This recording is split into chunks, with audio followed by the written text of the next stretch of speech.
Welcome to Shoe Leather Faith. I'm Robert McMillan, and we're talking about God and the blended family. Does he really care about the blended family? And let me define this term. I don't know if you've used it much or even heard it much, but I use blended family instead of step parent or step family, because step doesn't give much information other than the fact that there's a separation between persons within that family. I'd rather see a family that's step become blended. That's just me. And you can, if you've got a comment or a better way of saying it, put it down below in the comment section. I'd be interested in knowing. The blended family is mostly the result of a new family being created from the debris field of a divorce. It's a triumph of hope over experience. And when a remarriage is accomplished biblically, and I'll explain that in a future series, when a remarriage is accomplished biblically, there's no reason not to expect success. There's plenty of blended families that we know of. The Brady Bunch was one of them, and Jesus was raised in a blended family, certainly not through divorce, but his dad wasn't his biological father. 40% of all marriages in America are remarriages. And of that 40%, a good number of them are the result of putting together a blended family, where there are children from one or both parents. 60 million adults and 20 million kids have a reason to put step in front of their status in the family. These families are quickly moving to become the majority in America. So we have to understand what it really is all about and how we're going to deal with it. And what does God say about it in his word, the Bible? Don't ever confuse step families with the natural, normal families. Step families or blended families are not natural families. Step families are not like normal nuclear families. They're never going to be that way. The blended family has custody rotations to take care of, scheduling issues to worry about, and complex financial and insurance arrangements that affect things from the mundane to the major. Determining which house hosts a sleepover, or which doctor's office everyone visits. There is often a lack of consistency between the households over basics like child discipline or bedtimes and rules. So we have a big deal to take care of here. So what's the big issues with the blended family? The biggest thing is probably that identities are the major issue. Who's the dad? I mean the real dad. Who is the real mom? To whom do the kids belong? They'd like to know that. Where do the kids fit in this new structure? Which grandparents are now my grandparents?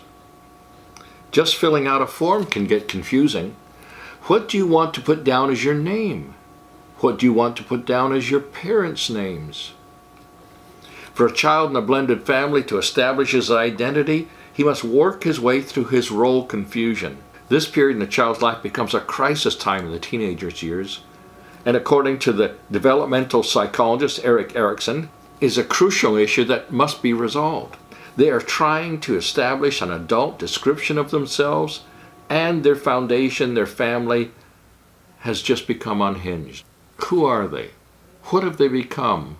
How do they represent themselves to their peers, to the world at large? A second thing we have to look at is that remarriage dashes a child's hope for the restoration of what once was. Mommy and daddy are not going to ever get back together now that mommy has remarried a different person, or daddy has remarried a different mommy. This desire for restoration causes anger against the step parent because this is the person who made it impossible for mommy and daddy to get back together. And the third thing I want you to realize in these big issues is that no one gets a divorce alone. Everyone involved must heal. Everyone involved must make adjustments. Everyone. There are wounded people in this debris field, and everyone must make an adjustment. How do older children address a step-parent, mom or dad, or by first names? How will the biological parent feel if a step-parent is called dad or mom? It may cause antagonism. The real issue in establishing a blended family is parenting, not just marriage. It is true that there are ex-spouses, but are there any ex-parents? I've always said, and if you're a parent, you understand this to be true, there are no such things as ex-parents or former parents. Once you become a parent, you're a parent for life. It never will change. A blended family will never be a natural family. There are too many relationships, all of which will be strained at one time or another. It's just the manner of life for the blended family. In 1 Corinthians 14:8, it says, "For if the trumpet makes an uncertain sound, who will prepare himself for the day of battle?" Now, that was a phrase that was used in the Apostle Paul's day, but it still applies today, and it still applies in this particular situation. If the parents in a blended family are speaking contrary words about the situation, the children will become confused, frustrated, and therefore angry. Parents, and I'm talking about the ex-spouses as well as the present spouses in a blended family, they must be closely united and their children must know it. Now sometimes that's not possible to do because there's so much stress and so much antagonism that has been established between the exes. So let's look at the evolution of a step-parent.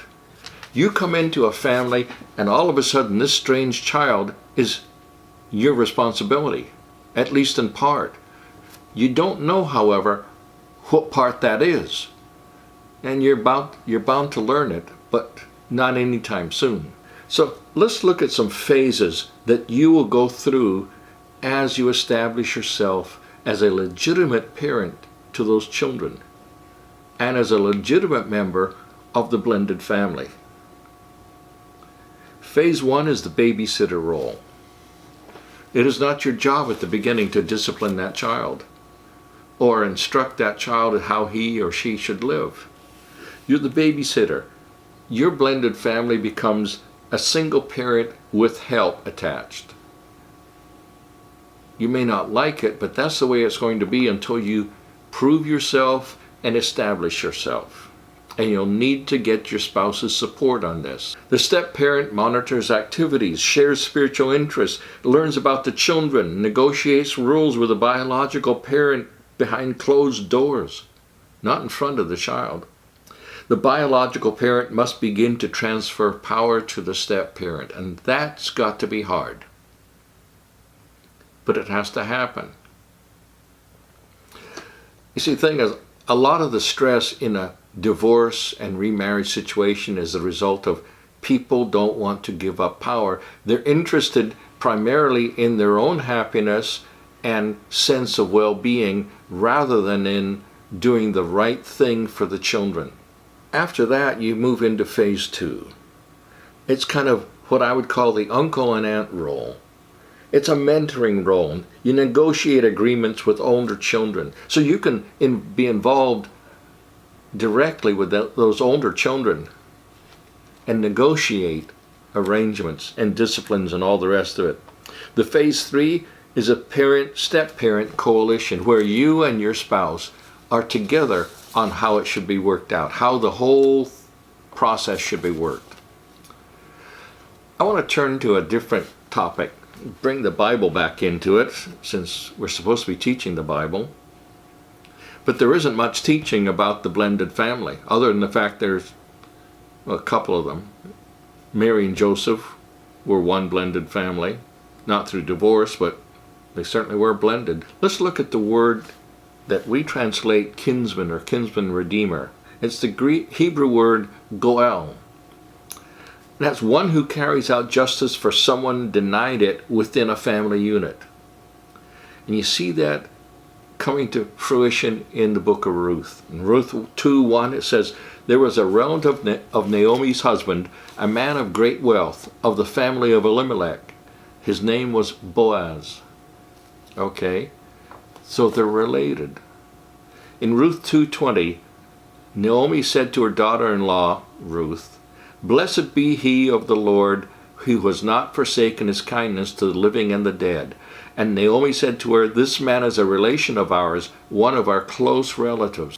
As you read the book of Ruth, see the tenderness and decorum of Boaz. He's not out for his own happiness. That's a nice side product.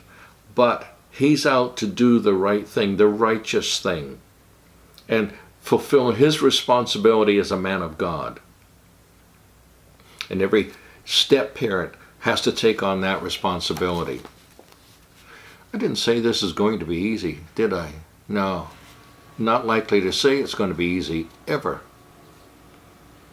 For a person to join a family as a step-parent, he or she must accept joyfully the role of kinsman redeemer in the home. You're going to help make something whole once again. The remarriage isn't simply about your finding happiness. The purpose of the remarriage is to fulfill the will of God by redemption of an entire family, including you. Now, the true kinsman redeemer, as we know, is God. In Job 19:21, Job says, "I know that my Redeemer lives, my Goel lives." Because God, through Jesus Christ, is the one true kinsman redeemer. If you want to be Christ-like and you're in a blended family, well, you know your role to play. The step-parent must be Jesus to his or her spouse's children. A Goel must be able to redeem, to buy back, must be willing to redeem, and must be authorized to redeem. To be a step-parent is a great calling, and not one to be taken lightly. It's a great responsibility, but it is a great and noble calling. You will be Jesus to someone who needs your help. We'll go into this in greater depth the next time when we deal with the theocentric rather than family-centric approach to the blended family. But until then, please hit the like button and subscribe to this channel so you'll get announcements of when the next ones come out. I bring them out twice a week, on Tuesday afternoons and on Friday afternoons. And they're always going to be there. I try to keep them under 10 minutes, not to take up too much of your time. So, like this video, subscribe to this channel, and if you have any questions or comments, please put them down below. I'll be happy to respond to them. Thank you very much for your time.